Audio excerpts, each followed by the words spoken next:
This is one of my earliest photographs since I got into photography professionally, and as such, it has an emotional attachment factor to it for me.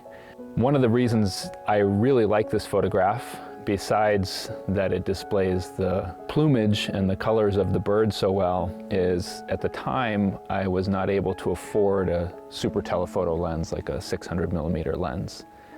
So I shot this with just a 70 to 200mm lens and happened to be able to approach this bird and watch it feed for a while, and eventually as it took off it flew across the pond in front of me and I was able to capture this in-flight shot. This was taken down at Gilbert Riparian Preserve, one of my favorite locations to try to photograph wading birds and waterfowl.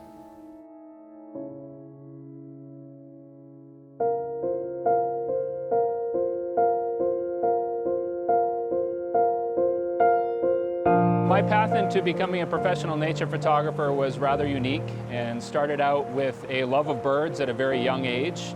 I was sitting in my dining room table one day and I saw a red-tailed hawk fly into our backyard and land in the tree. And I was captivated and had to know what kind of bird that was. It was definitely one of the largest ones I'd ever paid attention to that I'd seen before. And so it proceeded to get a field guide of birds of North America and a set of binoculars from my parents as a gift. And I became obsessed with birds. And eventually I started drawing birds with charcoal pencils and with colored pencils. From there I wanted to have my own prototypes to be able to work from. I found that I was always drawing from someone else's pictures or someone else's photographs. And so I realized in order for the artwork to really be my own, that I needed to have my own prototypes to work off of. And so that led me to saving up my money, working really hard, and purchasing my first camera in my late teenage years, about mid-high school years, and started photographing birds. And so I realized soon after that that I actually enjoyed photographing birds more than I liked drawing them, and so I put my pencils aside and started taking pictures of birds. I kind of cringe when I look back at them, but I remember how proud I was of them at the time, and I still have most of the drawings that I made back in those days as well. I kind of went away from photography. I had a family, I had kids that I was taking care of, and other jobs that I was working, and I decided at my wife's inspiration that I should explore photography again and look at getting into that again.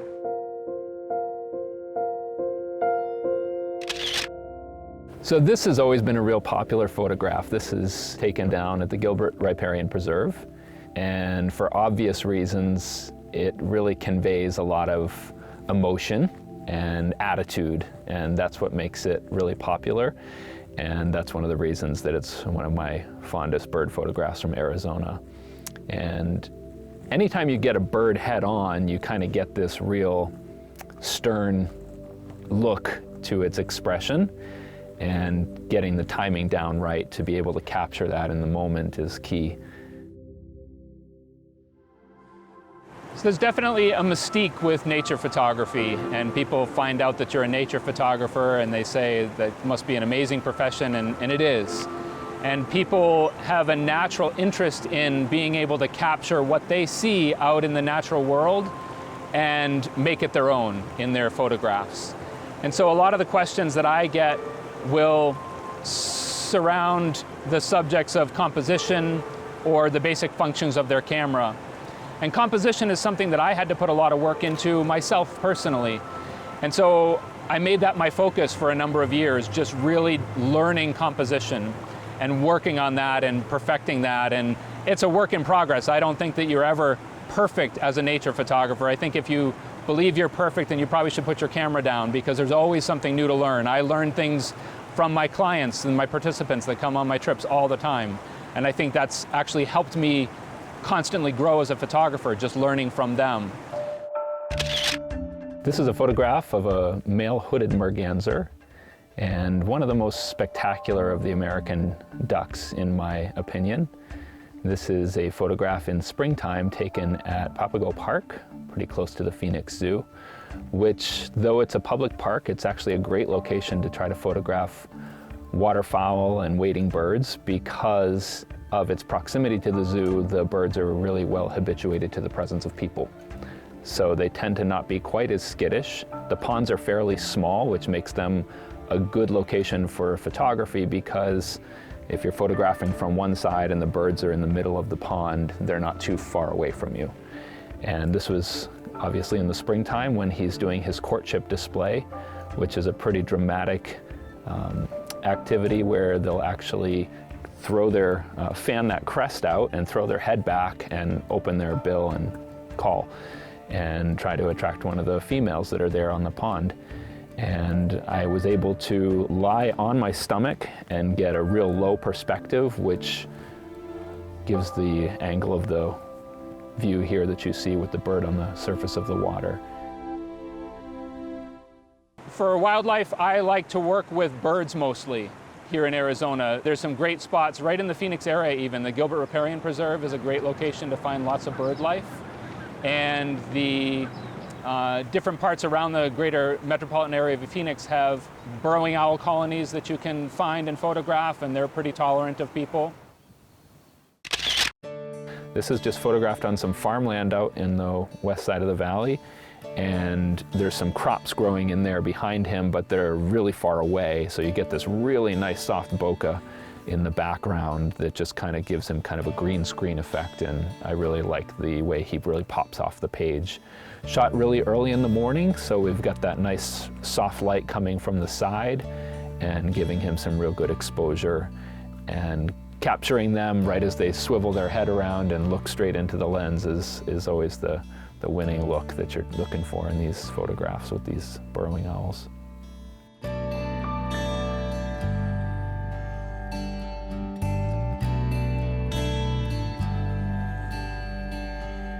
Currently, I want to be known as someone that takes people to beautiful destinations or to beautiful locations for wildlife photography, and that they can capture the photographs that they see and what they envision in their mind's eye, and leave confident about being able to practice those same things in their own work once they're on their own.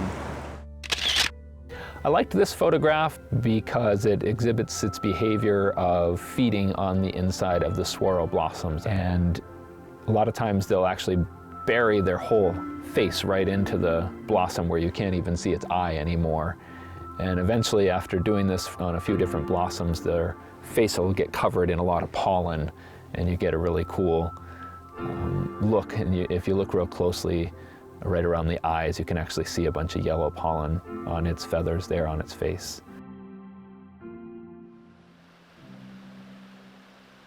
I realized that if I was going to make a living at this, that I needed to focus on teaching.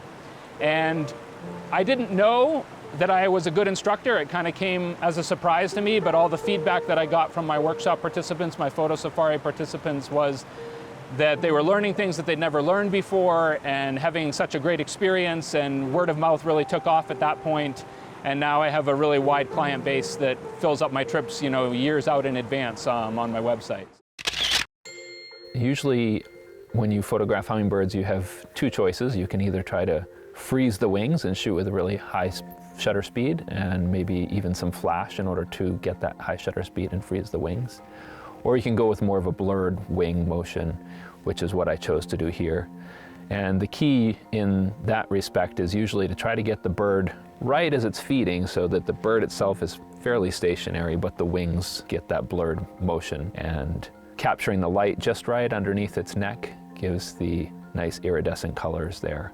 And nice soft background with lots of these other flowers behind there gives it a nice final touch to the image. So about 2 years ago, I kind of went through a very difficult period in my life where I had a number of different medical scares that developed and really caught me off guard.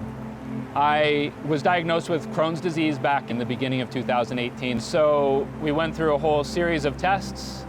Pretty much every single test that I didn't even know existed, I was subjected to. Bone marrow biopsies, and our fear was cancer. And my wife and I started to make a lot of decisions for the future of our life. So we spoke with our children about this and told them what we were faced with and what we were trying to work through. And one of the things that my wife asked me is, what do you want to do with whatever time that you have left if the diagnosis comes back and it is indeed cancer? And I'd been thinking about that nonstop ever since I'd been given the indication that I might have leukemia. And the three things that I was most focused on were that I wanted to focus on spending time with my wife and my 3 children and building wonderful memories with them every moment. And I also had a number of different trips still planned with clients that I know and love me in return.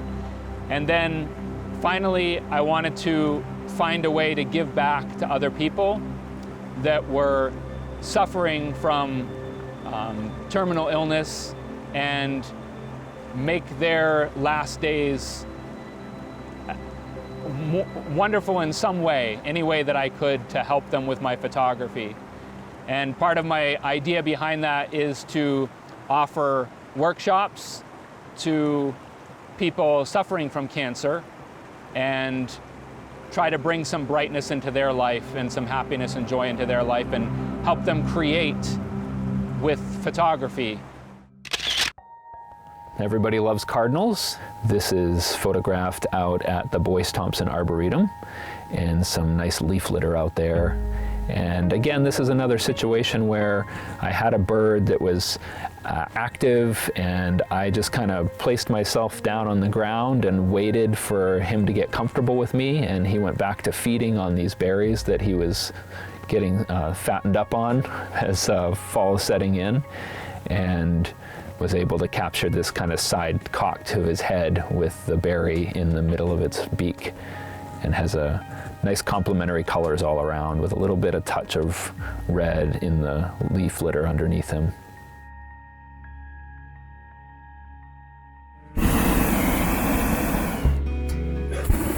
We got the results back from our doctor, which very much surprised us. We found out that I did not have any form of cancer, and now, nearly a year later, I basically live the same way that I did prior to going through this whole health scare. However, the experience that I went through will always be with me, and the urgency and the value of every single moment of life is constantly before my mind, and plays into my photography, plays into how I interact with my participants on my workshops or my photo safaris, and has changed me as a person. And off we go.